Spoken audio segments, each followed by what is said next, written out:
The moment I stepped through that mahogany door, I knew I'd made a choice that would tell me everything I needed to know about the people in that room.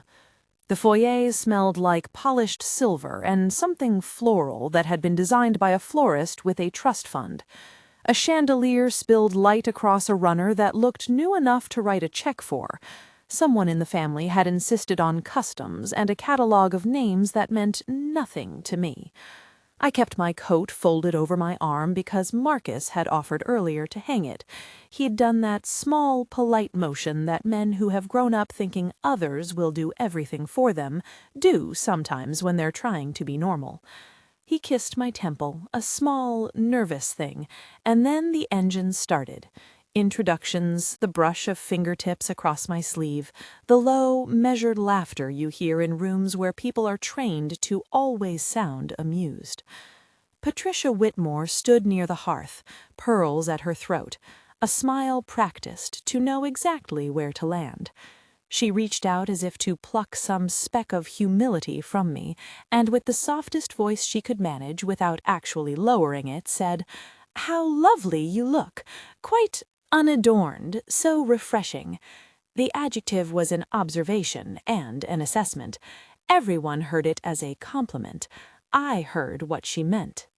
It's a strange thing to let someone think you're less than you are on purpose.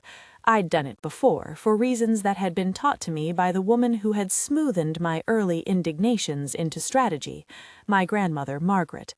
When I tell people I could make more in a week than a lot of folks make in a year, they imagine a story of arrogance or showing off. The truth is the opposite. Margaret's lesson was that character is most visible where money is assumed to be absent. "You'll know people's bones," she wrote to me in a letter I keep folded in the back of a book, "when you take nothing and still stand there. You'll know who will bend to take it from you and who will bow because they see what it actually is, worth, not a thing to borrow."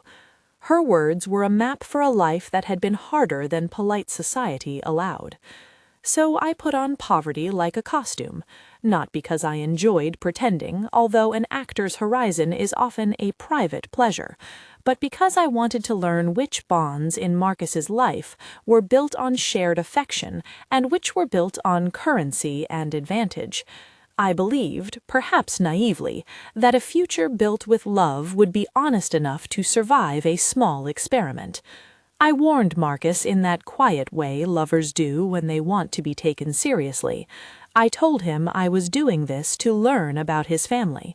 He laughed, but there was a look behind the laughter that suggested he didn't entirely trust himself to choose rightly when it came to the people he'd been taught to revere.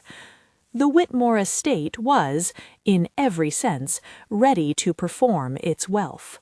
There were oil paintings that watched you as much as the guests did, a grand piano under a dust-rimmed cover, and a dining room that could have swallowed a less confident woman whole. Harold Whitmore, Marcus's father, had the look of someone who had spent his life making hard decisions about why things weren't quite right enough. He nodded at me like a man who was trying his best to believe in good manners. Vivian, Marcus's sister, flitted about with a kind of practiced youthfulness, designer edges pretending to a casualness that didn't hold. Alexandra Castellano's name had already become a small current in the family's conversations. She was the strategic match, a woman whose business acumen had been cultivated in boardrooms and whose alliances could be shaped like contracts. Dinner was a study in microaggressions, the kind that call themselves hospitality. They asked me where I worked, and I said I did some software, letting the vagueness do the work. They asked Marcus about plans for the company's expansion and smiled in the way people do when they're watching someone speak a language only part of them understands. When Vivian leaned over and said, "You must be from somewhere interesting," I laughed because it was what was expected of me. I let the laugh be a small, disarming draft to breathe into the room's tension. There were moments where the performance felt cruel even to me. Patricia placed a hand on my wrist, a tender, rehearsed tenderness, and said, "You're sweet to make the effort. Not everyone in your position would." She didn't know the exact size of my bank account. She assumed a lot, that my clothes defined me, that my accent announced my class, that my smile catalogued my ambitions. She was right in a way. My outwardness was deliberately limited. I'd told Marcus my family story in whole truth. I'd omitted nothing about where I came from, only about how loudly I'd kept the fact of my success. Margaret had been clear. People must prove themselves without the comfort of your obvious resources. You don't put down your sword in front of someone to find out whether they'll sharpen it on your back. You see if they understand when you keep it hidden. It was eating at me even over the salad, these little pricks of contempt, but social cruelty is not always a single theft. It's a pattern, like a seam that eventually unravels a garment. The real test came in the margins of the conversation, those small asides the family thought were private. Marcus got up to take a call. He whispered something into his phone and then drifted down the hallway, which gave the room a minute of recalibration. That was when I slipped toward the doorway that led to the library. I tell you this now with a calm I had to manufacture because I could feel my pulse thumping a warning at the base of my neck. I didn't go to eavesdrop because I'm a gossip. I went because I'd learned to listen to the room. You see more through cracked doors than you do through full-on arguments. People drop intentions in hallways. They behave less like actors and more like architects of their own plans. I was by the doorway when I heard Patricia's voice, low, purposeful. "If we play it right," she said, "Vivian can keep the appearance while we line everything up. She'll be the face. Marcus gives us enough of an anchor to reassure the board. Ella is malleable. She won't complain. She'll be convenient until Alexandra's agreement is finalized." The words were small but precise. They were the kind of phrase you write in a contract because it leaves no room for ambiguity. Convenient until Alexandra's agreement is finalized. She said it like strategy, like a chess move. It landed on my chest like a deliberately thrown stone. I stood there listening to the rest. Murmurs about timing, about contingency plans if Marcus wavered, about how a graceful engagement announcement could quiet any questions from industry partners. Vivian's laugh, sharp, easy, followed. "Nobody needs to know everything," she said. "Just enough light to keep the cameras and the investors reassured." Patricia answered, "Exactly. Ella makes a good placeholder. When it's time, we'll make sure everyone understands how necessary the merger was." They weren't just talking about me as someone to be judged. They were talking about me as a usable object, someone whose presence could be engineered to serve a plan that had nothing to do with our future. That was the line they crossed. Not that they thought I was poor, not even that they were dismissive.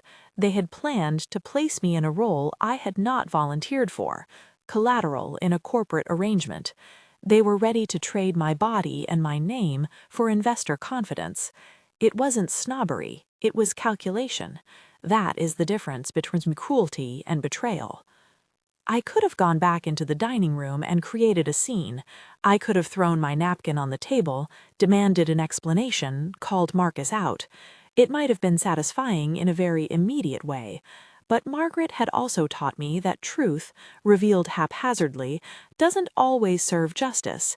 It often serves spectacle, and spectacle can be swallowed by the very machinery that creates it, spun into a story about a woman who'd been jealous or dramatic. I folded my hands and walked back to the table with the same gentle smile I had worn when I entered. Marcus leaned in and said, "You okay?" He had no idea. The look on his face told me he'd felt something wrong, but he didn't yet know what it had been. He looked at me as if I were a safe harbor. My throat tightened. There was an odd private grief in feeling that someone you love could be sandboxed into a decision you didn't know he'd been recruited for. The rest of the evening had a strange, lacquered quality. I said nothing. I laughed at the right moments.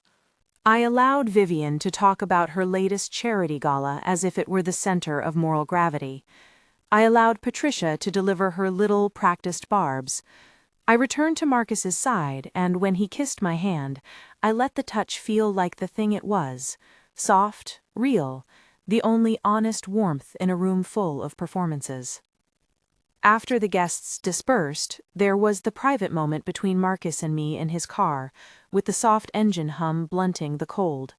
He reached for my hand and said, "Did you hear anything?" His voice was small, like a boy trying to measure the edges of a mistake. I didn't lie, but I wasn't reckless either. "Just people," I said. "You seemed tired." He looked at me like someone who'd rather not know the full story.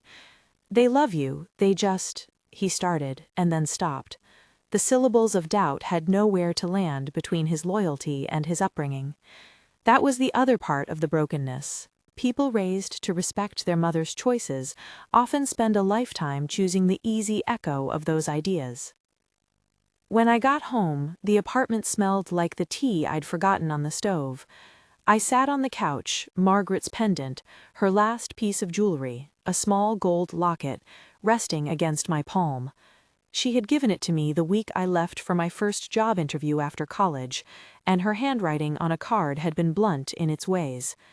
"This will remind you," she'd said, "that you always carry what matters. Let them think they can buy or borrow it. Let them show you what they are when it isn't a favor."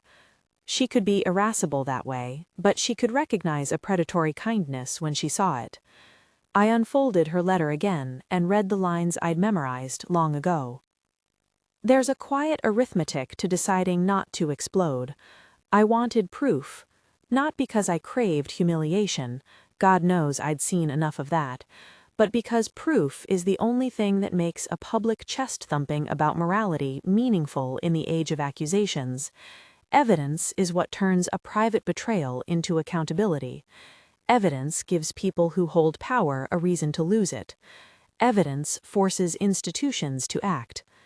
I slept poorly that night, but not from fear. It was the kind of wakeful buzzing you get when a machine wakes up after a season of sleep. My mind began to sort the tools I knew how to use. I am a software architect by profession. I look at systems, at architecture, at the flows that make processes work. The Whitmore empire was not merely social, it was corporate.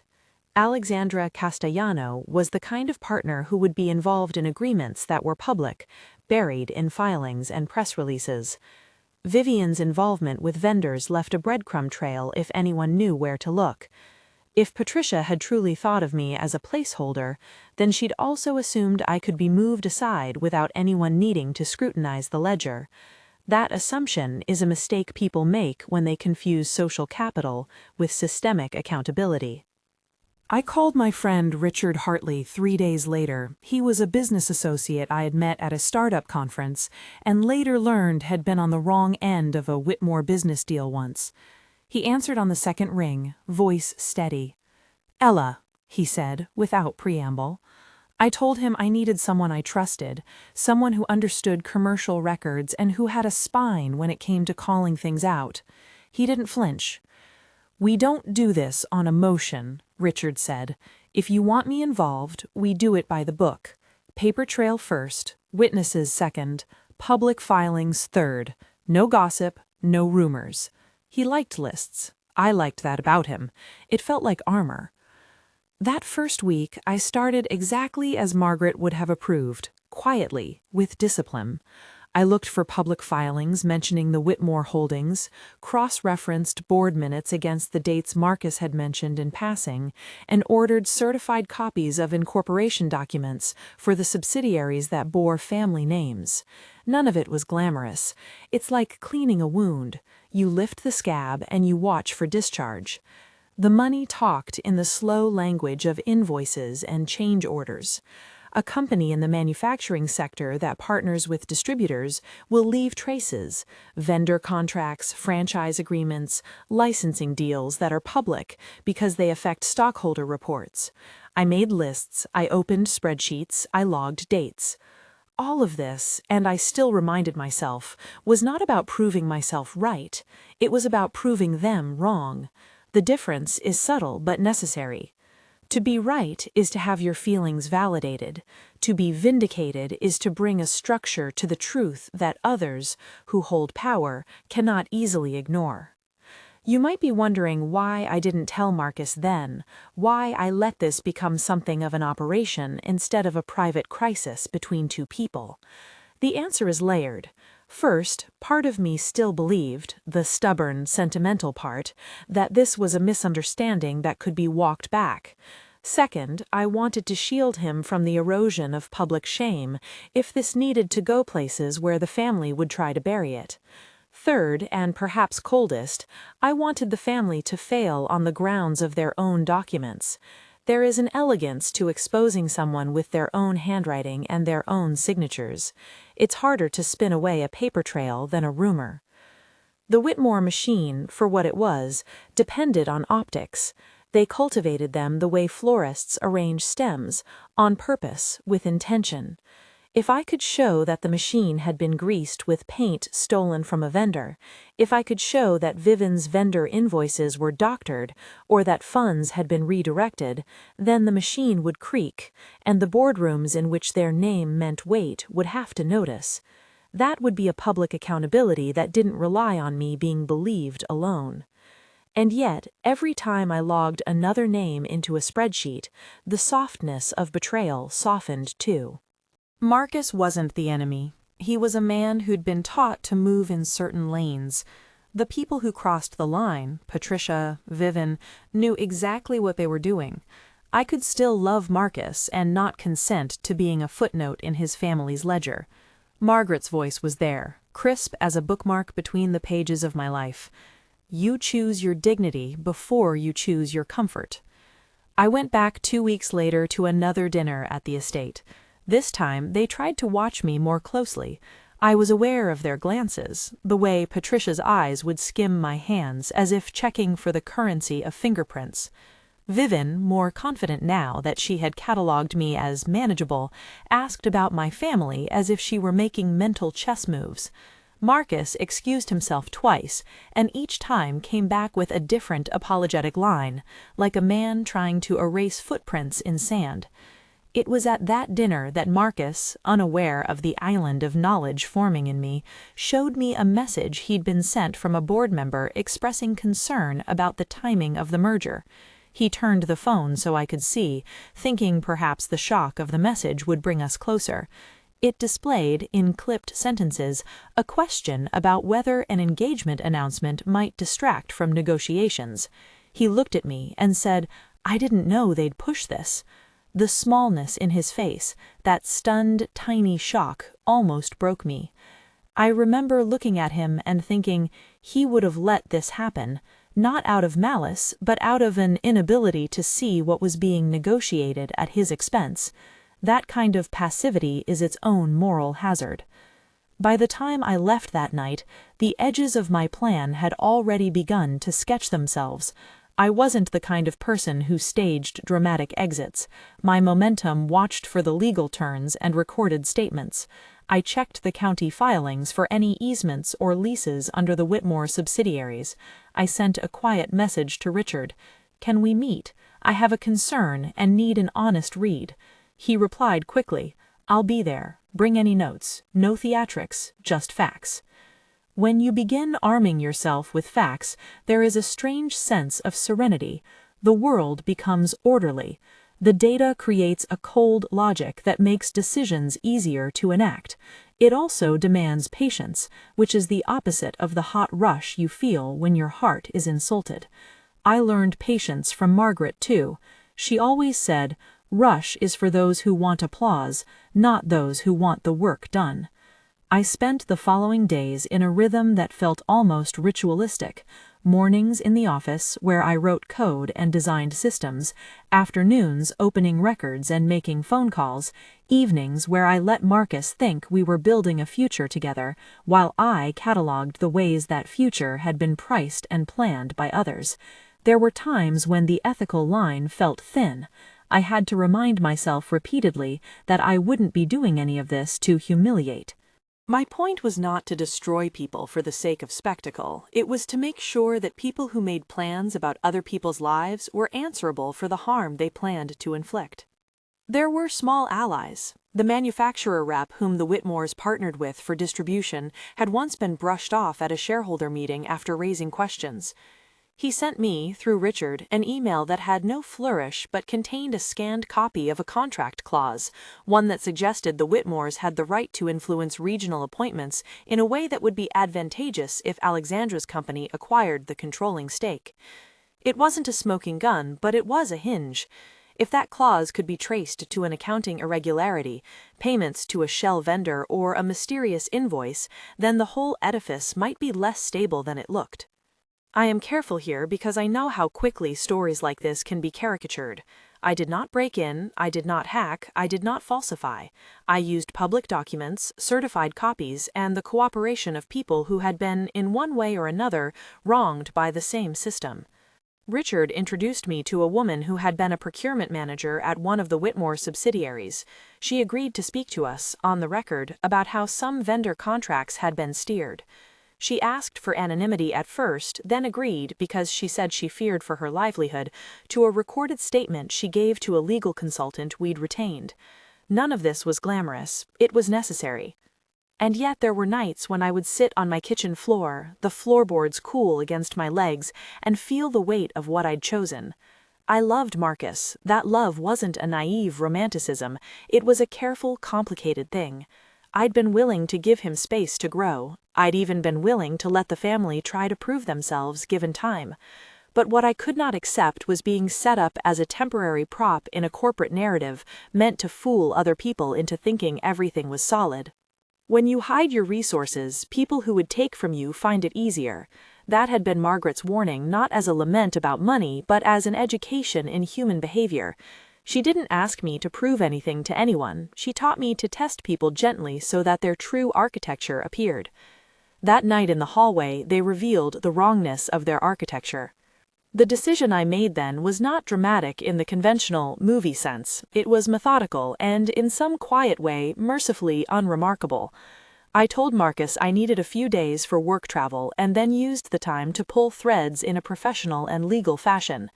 I assembled documents, I set up meetings, I asked for witness statements, I kept my anger as a tool of focus rather than a weapon aimed at faces. Margaret would have approved that discipline. She would not have condoned vengeance disguised as righteousness. A week later, in the small cafe on the corner of my street, I met Richard in person. He showed up with a leather folder and a look that said he'd been thinking about this more than his therapists recommended. We didn't snipe at each other, we made lists. "You heard them say placeholder," he said, tapping a page. "That tells me they planned a contingency. Contingencies leave paperwork. Paperwork leaves signatures. Signatures can't lie." We agreed on the plan for evidence gathering, public filings, certification of certain invoices, a recorded statement from the procurement manager, a timeline cross-referenced to meetings and emails that had been sent to Marcus in years past. It was, in its dullness, the most moral thing I could conceive of, building the truth in documents so that the family could not later call it rumor. I left the cafe carrying a folder heavy with photocopies and receipts, but I also carried something else, an odd, sober pleasure that comes with doing the right thing the right way. It's like holding a lantern. The light isn't bright enough to make the whole world safe, but it's enough to cast truth into a place that shadows had been favored. That night, as I unlocked my front door, I felt the locket warm against my chest. Margaret's voice, always practical even in metaphor, said, "Truth is like cold water. It'll shock you at first, but then it'll clear everything." I slept with that line like a benediction, but when morning came, the work began again. I had decided, quietly and finally, to expose what had been planned for me, not to shame, but to protect any future version of me, and to hold those with power to account. There was a merciful clarity in that resolve, and yet, even with that clarity, there was tension in knowing what the reveal might cost. It might cost Marcus the grief of learning his family prioritized strategy over love. It might cost the Whitmores significant reputation capital. It might cost me the easy rhythm of a life that, even though it was mine, had once imagined a future that included him. I knew that, but there was a line, and they had crossed it. The rest would have to wait for the machinery of proof to do its work. I closed my eyes and thought, for the millionth time, of Margaret's letter. Then I opened my laptop and started to make the first entry into the spreadsheet that would map a case. If you're enjoying this story, hit like and tell me where you're watching from. The first entries were dry: company names, dates, invoice numbers. The trail was not long at first, but it bent where money bends, into shell companies, into vendors whose addresses matched a suite in a strip mall, into phone numbers that routed through forwarding services. Each discovery felt like turning another page in a book that described the Whitmores in a language less flattering than the one they used in the dining room. I didn't let myself imagine the crescendo, I only let myself plan the next step. That evening, I drafted an email to a lawyer I'd used in the past, someone who understood corporate procurement and the gray areas large families exploited. I flagged the email confidential and sent it. Then I called my grandmother's number. No answer, of course, she'd been gone for years, but speaking aloud to the empty receiver felt like a prayer. "If we do this," I said into the line, which only echoed back the small sound of my breath, "we do it clean." I slept badly again, but when I woke, the world had acquired a practical geometry. There were coordinates now, not just flillings. I felt like someone who'd finally pushed a stone in a stream. You don't see the downstream changes immediately, but you know the current will carry them. The rest of the week, I doubled down on patience. I gathered a witness who agreed to speak, quietly, about transfers she'd been asked to sign. I ordered certified copies of board minutes. I compiled a list of meetings that coincided with payments that seemed, on their face, to have been routed through non-obvious addresses. Each document felt like a stitch in a tapestry I was taking apart. Each stitch told me a story about how they'd planned to use me, as though my life could be scheduled like a meeting in a calendar invite. And all the while, Marcus's voice in my ear remained real, human, flawed. Once, in a moment of rare candor, he admitted that he felt pressure to keep family together because, "It's complicated, Ella." He said he didn't understand some of the things his mother took for granted. I believed him and knew simultaneously that believing him didn't absolve him. Belief isn't immunity. To love someone is to want them to account for the choices they make in your name. I carried on, quietly, with the methodical work I was suited to. The first part of any good exposé is listening. The second part is documentation. The third part is the patience to line the pieces up in a way that allows institutions to do their jobs. If institutions refused, then much harder measures would be required. But for now, I arranged interviews, I logged timestamps, I created a chain of custody for the documents with the help of a legal consultant and Richard. We were not improvising.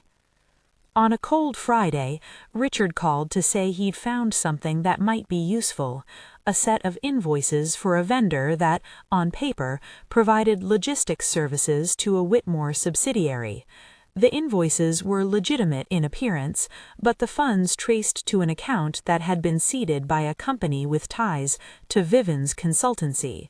It wasn't illegal by itself. Shells can mask lawful commerce. But when combined with a procurement manager's testimony that she had been pressured to route work to certain vendors, the pattern sharpened. We arranged, carefully, to ask the procurement manager to sign a declaration. She did so in a neutral office, with a legal consultant present. I watched her sign, and I felt the room breathe with me.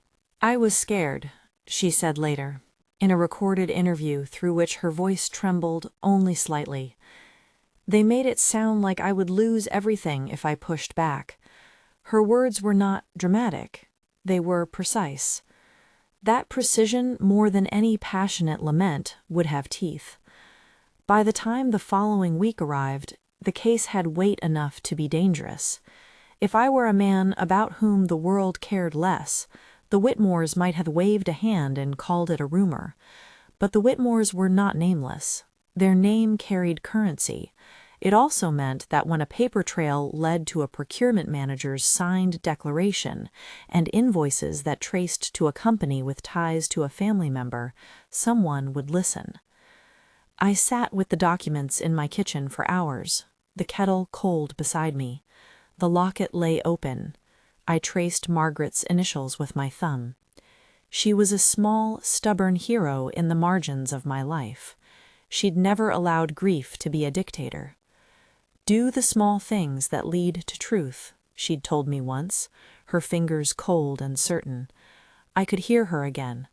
"You make your life like you'd make a house, nails set straight, windows closed, doors reinforced." I did not want to burn their house down out of spite. I wanted to make sure its foundations were examined. And yet, the deeper I looked, the clearer it became that the Whitmores had not merely assumed they could use me temporarily. They had built a plan in which my presence was a decimal in someone else's profit, and my absence a foreseeable variable. There's a particular kind of arrogance in that. To imagine another person's dignity is a line item on a balance sheet. That kind of arrogance deserved exposure. I closed the folder and stood up. There would be a time for confrontation, but not tonight. Tonight I would write a careful note to Marcus that said simply, "We need to talk. Not here, not now, but soon." I wanted him present when the truth became public. He should not be lied to by the people who raised him. When I went to bed that night, I slept with a kind of focused exhaustion. The work had a rhythm that was almost musical. Find, document, corroborate, secure, present. There was no theatrical flourish yet, but in my chest there was a steady drumbeat of resolve. The Whitmore family had crossed a line in deciding to make me their placeholder. I would see to it that the line was known to everyone who had the right to know. In the small hours, I found myself whispering to the locket on my chest. "Do good, do the honest work." Margaret would have said that without a flicker of doubt. She would also have told me to sleep now. The day ahead would be long. I closed my eyes and, for the first time since that mahogany door, let my shoulders drop. The work had begun. The story was no longer something that could be contained between us. It was something I had to build so that the shape of it would hold up under scrutiny. When morning pressed through the blinds, I opened my laptop and began to compose the email that would set the next step in motion. I wrote to the lawyer I'd used for a past contract dispute, keeping my language spare and precise. I summarized what I'd heard, what I had, and what I needed, an assessment of the documents we were assembling, advice on admissibility, and a recommendation for a neutral way to present the evidence so it would compel institutional action rather than provoke only family spin. I marked the message confidential and hit send with the calm of someone who had practiced breathing for crises. That afternoon, Richard arrived with the leather folder again, and this time it was heavier. He sat at my kitchen table like someone bringing a survivor to witness, sliding photocopies across wood that had seen 100 meals, but never a confrontation like this. The folder contained certified copies of incorporation amendments, invoices with rerouted payments, a scanned clause from the manufacturer contract that suggested undue influence over regional appointments, and an email chain, redacted for privacy, annotated for context, showing that certain vendor selections had been preferred despite higher bids. "Everything's certified," Richard said. "I made sure a notary stamped every photocopy. We're not dealing in whispers." He'd also printed a set of photographs, shots from a casual lunch at a visible cafe, where a woman who looked unmistakably like Alexandra Castellano had been photographed leaving, arm in arm with Marcus. The photos weren't salacious, they were ordinary, the kind of evidence a paparazzo might sell. but ordinary things have a clinical honesty about them. In one, Marcus's coat was draped over Alexandra's chair. In another, they both laughed at something off camera. None of this proved romantic intent in a legal sense, and I never claimed it did. It did, however, contradict the Whitmores' insistence that Marcus had been kept out of strategic conversations and that Alexandra's involvement was purely professional. Context matters. We formed a chain of custody right there at my kitchen table. Richard and I made lists of who would hold what and recorded dates and times for when documents were obtained. The procurement manager's signed statement was in a tamper-evident envelope. The invoices had been certified by the county clerk. The manufacturer contract clause had come from a rep who'd emailed it to us after speaking to a colleague. The legal consultant I'd contacted confirmed on the phone that such documentation, properly authenticated, would be sufficient to prompt institutional review. The word auditable came up more than once, and it sounded like a benediction. "You'll present it at the party," the lawyer said quietly when he'd read the documents in my living room, a crisp urgency in his voice that contrasted with the softness of his tweed jacket. "Publicness matters. If you want boardrooms to act, make their investors have to face the optics." I could have shied from that. Exposing a family's financial misdeeds in a tented lawn with press and patrons around was theatrical. It was also strategic. The family's strength was its reputation. When reputation cracks in the public square, people who hold power have to respond. I asked the lawyer how to do it without crossing lines. We rehearsed a version: deliver the documents to the manufacturer representative and a journalist before the party began, secure an independent confirmation from the manufacturer that they would review the contractual relationships, and then, privately, present a summarized, irrefutable set of facts at the party that would force the Whitmores to answer. The goal was professional accountability, not scandal for scandal's sake.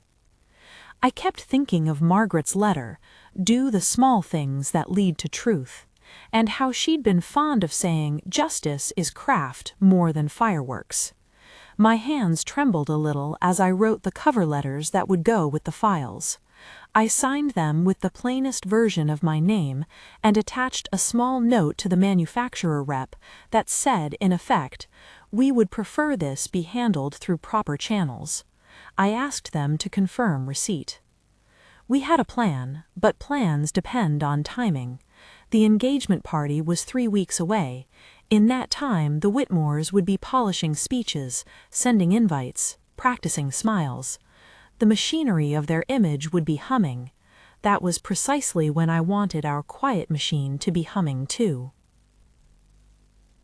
I continued to play my role. I went to dinners, to garden parties, to casual Sunday brunches with the family, letting the assumption of my modesty be the lens through which they saw me. But nothing about it was casual anymore. My life acquired a double vision of a spy and a lover. One eye soft for Marcus, the other sharp, watching for telltale inconsistencies that corroborated the paper trail. There were nights when I could feel the weight of the folder under my arm like a secret animal. There were mornings when Marcus texted me small, ordinary things, an inside joke, a photo of his coffee, that felt like anchors. I answered with warmth and sometimes with questions about him, not because I wanted him to distract him, but because I wanted him present when we came to that moment. I wanted him to see the truth from as close as possible, rather than learn it secondhand in a courthouse or a headline. Marcus, when we were alone, seemed increasingly torn. He was not a man who loved power for its own sake. He loved the cadence of family rituals, the feeling of being held within a tradition. He also loved me in the ways lovers do, awkwardly, with a mixture of protection and incomprehension. We had a few conversations that felt like walking on fog. He asked me once, in that small voice that made my chest clench, "Is there something you want me to know?" I could have told him everything then. I could have chosen an intimate destruction, but I also knew that an immediate revelation might have caused him to recoil, to let his family manipulate him into silence. This was not about proving a point to Marcus. It was about making sure a system that had been designed to use people would be visible to those who could change it. The procurement manager grew braver over time. She agreed to a second formal declaration read into a recorder under legal counsel. She described pressure to favor certain vendors, a culture in which pushback brought risk. Her tone was low, heavy with the weight of someone who had once believed in the company and found herself in a small moral desert. "She's scared," Richard said one night, closing a file with a soft slap. "But she's right. People funnel funds. They do it with invoices that look legitimate. That's how reputations are bought." His face was lit by the blue sheen of my laptop screen. There was fatigue in the way he spoke, but also a fierce clarity. We worked on presentation materials, not for spectacle but for clarity, a timeline that matched meetings and payments, side-by-side copies, an invoice, its corresponding bank transfer, and the shell company address, annotations that pointed to conflicts of interest. The photos of Marcus and Alexandra were included as context, not accusation. We were careful with language, precision to avoid libel, concerted to avoid melodrama. A week before the party, I emailed the Whitmore estate with the usual RSVP and some measured questions about seating, not to be suspicious, but because habit makes all of us anxious. Patricia wrote back with a line about being delighted and how the family looked forward to celebrating our union. Her hand was syrup sweet on the digital page. In a separate message, I quietly told Marcus I loved him and asked him to meet me that weekend to talk about something small and important. He agreed. The weekend before the party, we met at a place that had become ours in the city, a quiet restaurant with low ceilings, where servers knew our names and asked after my grandmother.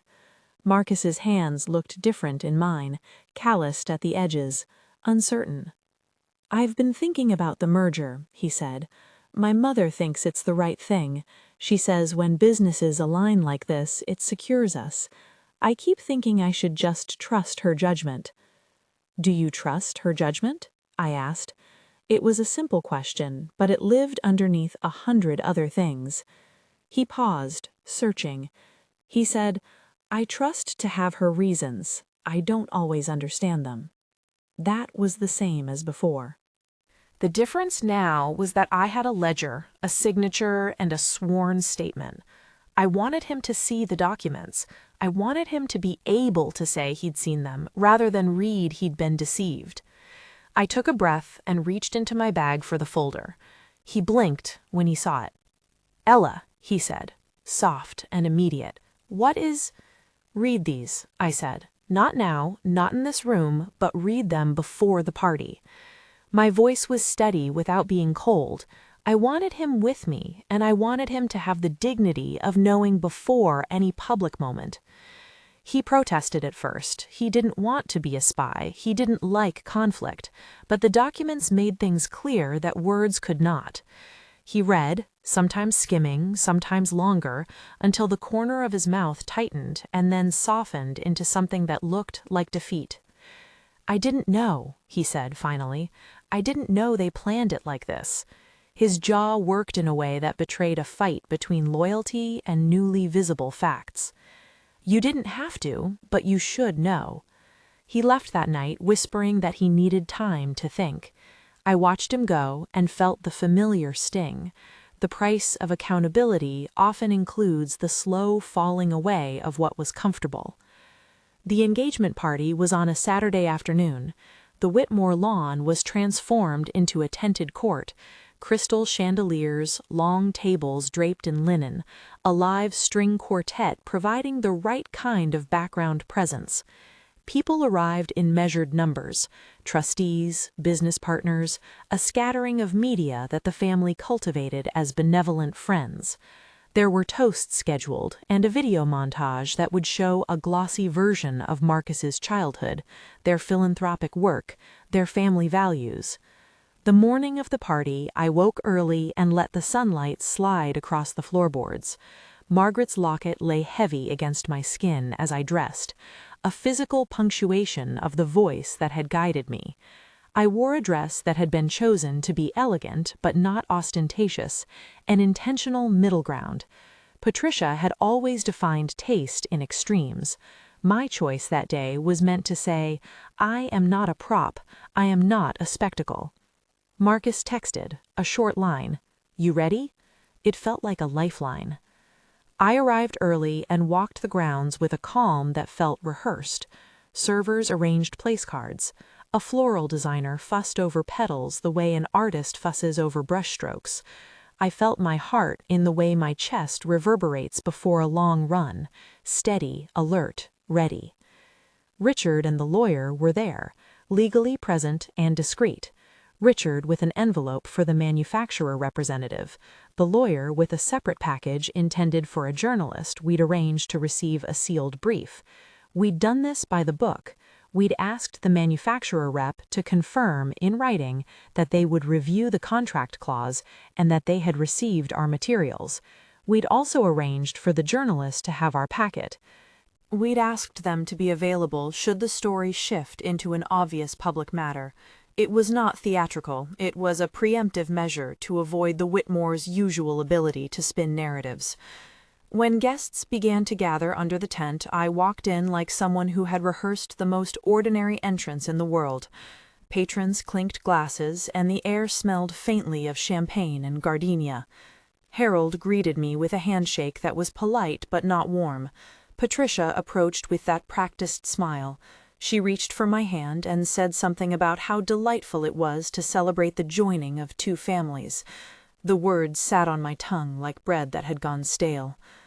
Marcus found me near the head table, his face a pale mix of guilt and resolve.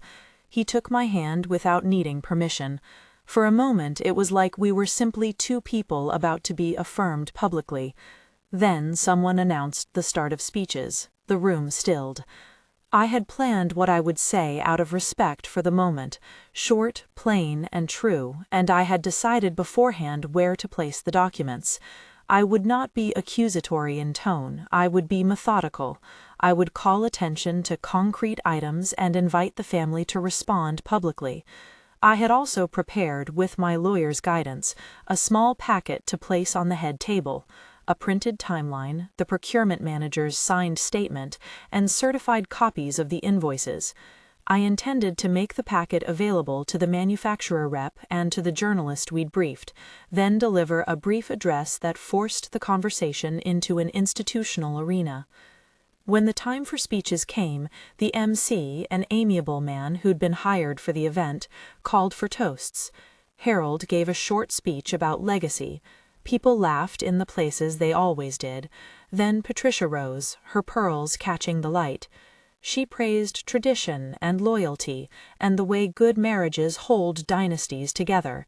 There was applause. Vivian's smile was broad, a practiced arc. I felt something cold and precise settle over me when it came my turn. My palms were calm. I stood and walked to the microphone with the folder under my arm. The tent hushed as the string quartet softened. Marcus stood too, eyes saying things that words had not yet caught.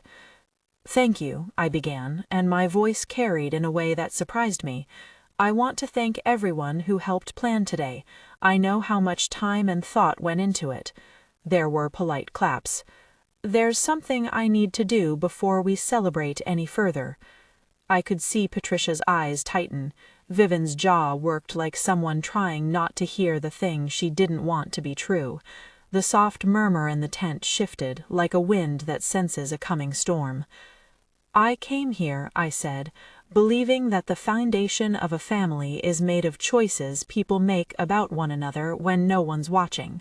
The room was taut. 3 weeks ago, I learned that a plan had been discussed about my role in a corporate arrangement. The plan traded me as a placeholder, an instrument to reassure investors while a merger was being finalized. I did not consent to being a prop. A hush fell so complete I could hear a spoon clink on a plate somewhere at the back. Marcus's hand found mine under the table. He squeezed briefly and then let go. I told the room, without theatrics but with clarity, about the hallway conversation I'd overheard, not verbatim but in summary form that made the intent plain. I described the phrase that had struck me. They had planned to use me to secure optics, to quiet investors. I did not embellish, I did not dramatize. I said the words as one would read a passage in a book, simple, undeniable. Then I stepped to the head table and placed the packet of documents on it. These are certified copies and sworn statements, I said. They include a timeline of payments and vendor approvals, a declaration from a procurement manager who described pressure to route contracts, and invoices that suggest funds were directed to vendors with ties to a family member.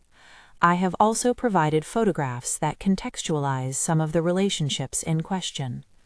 I've given these to the manufacturer representative and to a journalist who has agreed to cover this matter if it requires public scrutiny. There was a stuttering gasp, a sound somewhere between surprise and a manual shifting of social furniture. The manufacturer representative, a man who had been at several of the Whitmore events, rose slowly and touched the packet with a hand that looked slightly incurious at first, then attentive. The journalist at the edge of the tent, someone who'd been tipped earlier, nodded once and began to move a phone into record mode. Patricia's face had gone an interesting shade, a practiced composure undercut by the sudden slide of uncertainty. She said, with a voice that attempted coolness, "Ella, are you making allegations?" The sentence was calibrated to put me on the defensive. "These are facts. I am presenting certified documents and a sworn declaration. I am not asking for vengeance. I am asking that institutions that have governance, boards, partners, vendors, see what I have seen." Marcus's expression crumpled in a way that made something in my chest ache. He stood then in front of the table and turned to his mother. "Mom, His stutter was not the faltering of a man who'd been instructed.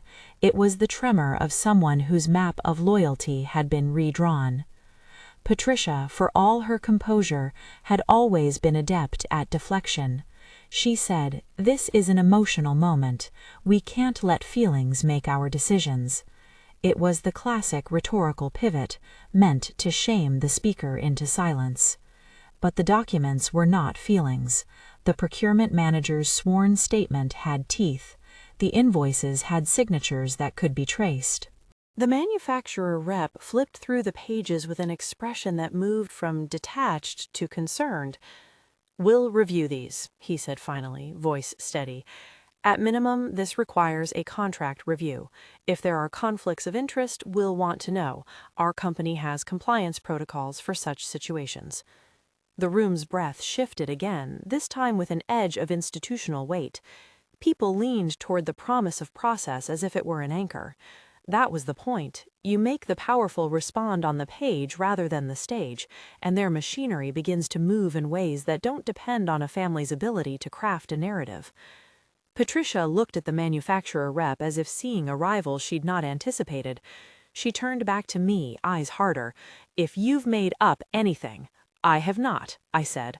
I felt the ring on my finger like an emblem of the polite life I'd once wanted. I reached down and with my fingertips slid the ring off and placed it on the folder where the documents lay. I will not be anyone's placeholder. The sound it made as it landed, small, metallic against the paper, seemed louder than the tent allowed. A hush settled like dust. Marcus's face had become a study in ruin and relief. He took a step back as if giving me space, as if my act were both an accusation and a shield. "Ella," he whispered, voice raw, I did not let him finish. I had rehearsed this, in my head and with the lawyer, not to hurt but to be clear. "Marcus," I said, "you deserve to know what was planned for you and what was planned at your expense. I love you, but I cannot be a piece in a ledger." My voice was not theatrical. It was the sound of someone whose expectations had been lineated and violated. There was a crash of reactions. Some guests stood, some whispered. There were a few thin gasps of sympathy and a few thin smiles of those who'd always known their place in the room. Vivian's expression flashed between anger and the immediate calculation of damage control. Patricia's complexion hardened. She moved to say something, and Harold, uncomfortable and slow, put up a hand as if to calm the waters that had suddenly become a boil. I stepped away from the microphone to let the machine run. The manufacturer rep called his legal team. He asked for a private conversation and left the tent briefly to take it. The journalist raised his phone and began to ask questions that were professional and not exploitative. Richard stood at the fringe, a quiet sentinel who'd helped assemble the packet. For the remainder of the afternoon, the family's polished show began to fray in territorial ways that were not cinematic but painfully human. Short discussions behind hands, people looking at phones, a few guests choosing to make polite exits. Marcus followed me to the edge of the lawn as I moved from group to group, privately asking people to be honest with us and telling them not to spin it. He touched my arm once and said, "You did the right thing." His voice cracked on the last word. Whether he said it because he believed it or because he was trying to ground himself, I do not know. We had not wanted spectacle, we had wanted accountability. Reality, when present, is messy. The manufacturer, after reviewing the documents that afternoon and consulting their compliance officer, issued a preliminary statement the next day. They were initiating a formal review of their franchise relationships with Whitmore Holdings, pending an internal audit. It was cautious language, precisely because legal language must be cautious. But that growing institutional movement, letters, review committees, calls from investors, was the mechanism by which the Whitmore name would be held to account beyond gossip. The social fallout was immediate in quieter ways. Invitations that had been imminent were rescinded. A philanthropic luncheon that had been scheduled for the following month moved to postponed on the family's website. A few guests who had been close to the family called us with shock that was sincere enough to matter. The procurement manager's statement circulated among compliance officers who'd been quietly tired of always being placated. There were no arrests. There were, however, enough papers in the right hands to make an independent review unavoidable. In the days that followed, the Whitmore family's public relations team sent statements that were measured and defensive. They promised cooperation with any internal reviews and offered anodyne language about family and values. Patricia issued a line that emphasized the family's past charitable endeavors. Vivian posted pictures on social media of herself volunteering at a local shelter, a visual counter-narrative that played to the sympathetic parts of the public. There were moments privately that cut. Marcus called me often in the weeks after the party. Sometimes he was present and contrite. Sometimes he recoiled into his mother's explanations. I could tell he was unmoored, torn between the woman he loved and the mother whose counsel had structured his life. Once, in a vulnerable moment, he said, "You forced me to choose." He said it not as accusation, but as a kind of lament. "You have to choose for yourself, Marcus. I can't choose that for you." It was a grief to be tender with. He cried once over the phone in a way I'd only thought existed in books. The Whitmore board called an emergency meeting. The manufacturer's compliance team requested copies of the documents and statements and began an audit of the franchise relationships. News outlets asked for comment. Some reported with restraint, others with a hunger for more drama. The procurement manager was eventually named in a piece as a whistleblower. She remained anonymous, but the paper described her role and the pressure she felt to route contracts a certain way. Vivian's name began to be associated with the shell vendor that our invoices had suggested. People who had once bowed to the family's social capital started asking their own departments for clarifications. There were also people who reached out to me privately, women who had once been dismissed in boardrooms, procurement officers who'd been asked to rubber stamp decisions, even a few small business owners who'd received odd invoices and wondered about the connections. They sent notes of gratitude and anger, which, being on the receiving end of, felt like a curious currency. The anger was not mine. It belonged to many who'd been used to the Whitmore names smoothing obstacles. I had helped make one corner of that smoothness rougher, and for that I felt a strange solidarity with the small people who'd been tripped up by the machine. Marcus ultimately took a leave of absence from the family business to take time and to consult privately. He told me he needed space to think beyond the immediate pressure of family. It was the first honest act he'd made since everything began. Whether he would ever reconcile the parts of his life with me was something only time would determine. For now, what mattered was that he had taken an action that was, in small private ways, responsible. Vivian's public responses were defensive, predictable in their choreography. She hired a high-priced communications advisor and offered a line about business complexities and the misinterpretation of routine contract dealings. The nuance, when the world wanted simple heroes and villains, became an obstacle to those who wanted an easy story. But the documentation we'd gathered, certified invoices, the procurement manager's declaration, the manufacturer's clause, was not easily spun into a tribute to complexity. It cohered. I will not pretend it was clean. There were nights I would find myself replaying the hallway, the precise cadence of Patricia's voice as she said, "Ella is malleable." Sometimes I blamed myself for not having confronted them there and then. Sometimes I wondered whether old-fashioned courage, an immediate scene, would have been better. Each time I read Margaret's letter again and thought of the small, relentless discipline that led to consequences beyond any single outburst. There were also unexpected kindnesses. An acquaintance in the manufacturing world sent me a message saying he'd been quietly troubled by the Whitmores' approach for years, and that my decision to present documents rather than gossip had been the only way to pierce the social armor. An old mentor from a tech board reached out to offer practical advice about how institutions respond to reputational risk. These were not grand rescues. They were small, steady hands touching a larger problem and helping to steer it into an accountable place. Over the next months, the manufacturer publicly announced the suspension of certain regional appointments pending the outcome of an audit. They confirmed in a statement they'd received documentation and were acting in accordance with compliance protocols. News outlets, having been given the materials, reported on the progress. One local paper ran a headline about an investigation into vendor selection at Whitmore subsidiaries.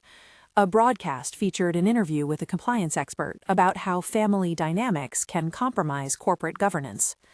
There were, again, no dramatic courtroom scenes. There was instead a slow bureaucratic thinning of the Whitmores' unassailable veneer. For Patricia and Vivian, the consequences were reputational and practical. A postponed board meeting here, a rescinded invitation there, vendor managers more insistent on documentation. For the procurement manager, who'd risked her career to speak up, there was a bittersweet resolve. She found support from a compliance network and gradually a new role where her integrity was valued. These are small victories, perhaps, ones that fit in the modest ledger of accountability rather than in the grand annals of public justice, but they were the kind of victories that change people's lives in ways that a headline cannot fully capture. As for Marcus, we had months of conversations that were often halting and sometimes tender. There were evenings when he came by my apartment to return a book I'd left, and we sat in my living room with tea and said things in fragments. There were moments of sorrow and moments of a tentative friendship that looked like the scaffolding of something else, maybe forgiveness, maybe a new kind of relationship that was not rooted in the old assumptions. One night, after a long day of press calls and legal consultations, Marcus and I sat on my couch and he said, "I don't know if I can be who you need." He sounded like a man who had measured himself and found the weight wanting. "I want to learn," he added, "but I know love isn't a classroom, it's a practice." I nodded. I said, "You can learn, but I have to live by the things I was taught, to choose dignity over comfort." Saying it made the air between us honest in a way that felt both tender and irrevocable. In the end, I did not seek Marcus's ruin. I sought truth and the preservation of my own dignity. The ring had been an offering of hope. Returning it publicly had been an act of boundary setting rather than vengeance. I did not want him to be humiliated. I wanted the structures that allowed his family to plan people's lives without consent to be questioned. Those are two separate moral goals that can, at times, converge. When the immediate press cycle began to recede and the world refocused on other spectacles, I found myself with a different daily rhythm. The folders that had felt like a second heart beat inside my bag were stored away in a locked cabinet. The legal consultant sent me occasional updates about the manufacturer's audit. The Whitmore name remained in limbo in certain circles, their social invitations thinner, their philanthropic calendar a bit quieter. Justice, in the procedural sense, takes its time. Accountability has the patience of bureaucracy and the teeth of paperwork. That is a kind of mercy that Margaret would have appreciated. Life moved forward in small, practical ways. I returned to work with a renewed sense of what my boundaries meant. My days were filled with code reviews and architecture diagrams and the pleasant hum of professional tasks. At night, there were evenings with friends and times when I would set Margaret's locket on the table beside a cup of tea, feeling its weight and the resonance of her voice in my head. I booked no public lectures about my experience. I had no desire to harvest pain for applause. What I wanted was to live transparently. There were moments of reflection that could sting. I would sometimes walk past the window and see my reflection, and think about what being measured in people's ledgers had nearly cost me. I thought about how many people, primarily women, are accustomed to being assessed by their ability to make others comfortable. I thought about how often that comfort is a commodity to be exchanged. This was not simply a story about money or status. It was about human dignity, the slow arithmetic of choice, and the quiet work of building a life where you can keep your head up. Months later, a local paper ran a follow-up piece that summarized the audits and noted that the manufacturer had terminated a regional franchise agreement with Whitmore Holdings, pending further review. The paper did not call it a victory, it called it a development. That suited me.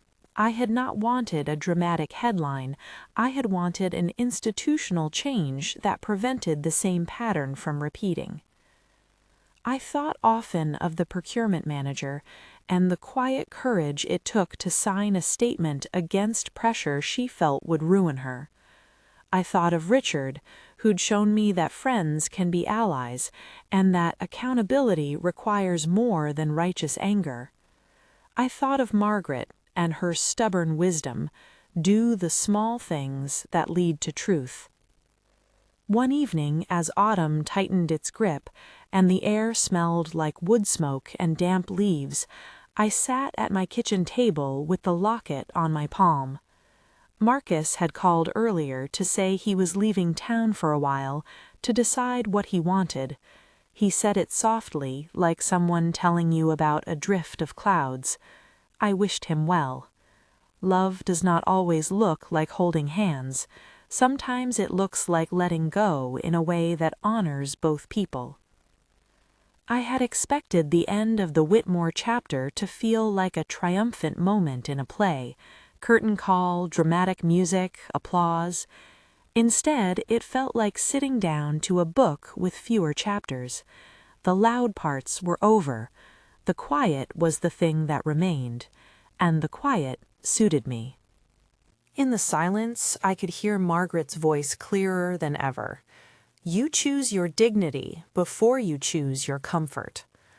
I moved on in the ordinary ways that matter most. I worked. I called my grandmother's name into the evening sometimes as a ritual. I opened the locket and looked at her handwriting as if it were a map. I gave small talks to a group of women in tech about professional ethics and boundaries, not to celebrate my decision, but to share methods of guarding one's life in environments that assume they can schedule your future. Some friends asked why I'd chosen the public way rather than the private. My answer was always the same. Systems respond to proof. When you want institutions to change, you provide them the documents that make their rules impossible to ignore. That is not vindictiveness, it is strategy. There were nights when I missed the easy hum of what might have been: quiet dinners, shared struggles, the small comfort of a companion who knew your coffee order. Those were real griefs. I did not erase them, I let them sit beside my other truths, like two pieces on a table that are not identical but belong in the same room. In time, I learned how to carry both courage and tenderness with me. I dated cautiously, with honesty that did not require anyone to pass a test for virtue. I kept my finances private, because privacy is a form of dignity, but I refused to make concealment an instrument of self-sabotage. Margaret's teaching remained a compass rather than a test.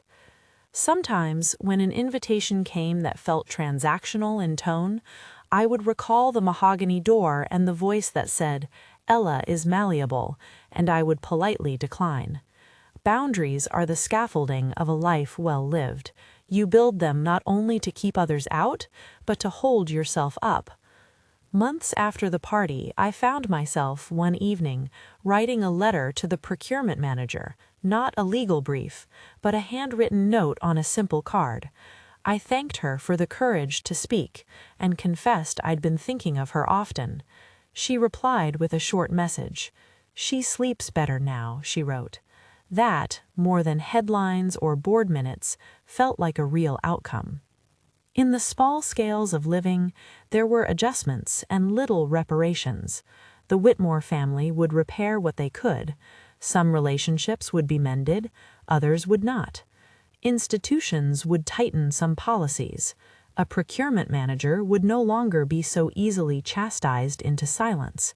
A few vendors would have to change their practices. That, for me, was the work of accountability, incremental, not cinematic. As the year turned, I walked past the mahogany door in my mind less often. Its image, the heavy swing and the echo of Patricia's voice, kept receding like a line drawn in wet sand. What remained was the lesson I'd been taught and had used. Character is most visible where money is assumed to be absent. I had been tested, had tested others, and had chosen a path that favored evidence over spectacle and boundaries over acquiescence.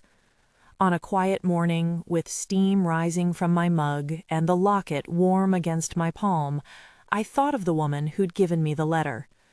Margaret had not been sentimental about choices. She had been pragmatic. "You make your life like you'd build a house," she'd said. "Nails straight, windows closed, doors reinforced."